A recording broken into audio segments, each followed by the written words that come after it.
स्वराज मराठीमध्ये आपलं स्वागत आहे. सर्वसामान्यांचा आवाज, निर्भीड, बेधडक, स्वराज मराठी. पाहूया स्वराज्य मराठी टॉप 10 हेडलाईन्स. अजित पवारांसह मंत्र्यांची आजही अतिवृष्टीग्रस्त भागात पाहणी. अजित पवार सकाळपासूनच ग्राउंडवर, तर छगन भुजबळांची येवल्यात पाहणी. हिंगोलीत दादा भुसे बांधावर.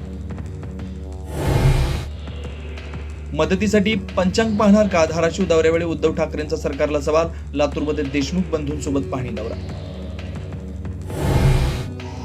राज्यातील सर्व शिक्षक एका दिवसाचं वेतन पूरग्रस्तांना देणार. शिक्षण मंत्री दादा भुसे यांची माहिती. मराठवाड्यातील पूरग्रस्तांना दिलासा देण्याचा प्रयत्न. अकोल्यात मंडल अधिकाऱ्यांच्या हेकेखोरीपणामुळे तब्बल 50 शेतकऱ्यांची जमीन पाण्याखाली. महसूल मंत्री चंद्रशेखर बावनकुळेंकडून कारवाईचं आश्वासन. राज्यसेवेची 28 सप्टेंबरची परीक्षा पुढे ढकलण्याची मागणी. भाजप आणि काँग्रेस विद्यार्थी संघटना आक्रमक. पूर परिस्थितीमुळे परीक्षा देणं शक्य नसल्याचा दावा.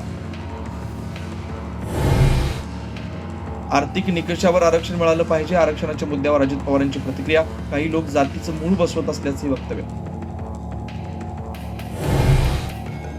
गणेशोत्सव, नवरात्रोत्सवात दांडिया खेळून देशाचं वाटोळं. संभाजी भिडेंचं पुन्हा वादग्रस्त वक्तव्य. संविधानाच्या स्वातंत्र्यात जगणाऱ्या निर्लज्ज लोकांचा आपला देश असल्याचे वक्तव्य.